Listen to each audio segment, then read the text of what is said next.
जी सुनो। ठीक है। अदरक डालूं? ओके। पुदीना डालूं? अच्छा। तुलसी डालूं? सेहत के लिए अच्छी होती है। तू एक काम कर, थोड़ी जीरा रायन डालकर तड़का लगा दे।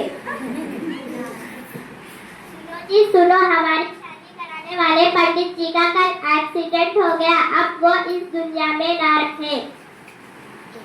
अच्छा, एक ना एक दिन इसे अपने पापों की सजा मिलनी ही थी।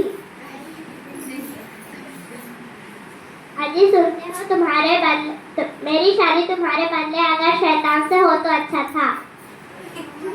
तौबा का तौबा, भाई बहनों में शादी नहीं होती। सुनते हो, हैप्पी बर्थडे टू यू। बताओ मैं आपको क्या गिफ्ट दूं? गिफ्ट रहने दो, थोड़ी इज्जत कर लिया करो, थोड़ी तमीज से बात कर लिया करो, यही मेरे लिए काफी। बताओ, जब मैं तुम पर इतना चिल्लाता हूँ तो तुम अपना गुस्सा किस पर निकालती हो? टॉयलेट साफ करके गुस्सा निकालती हूँ।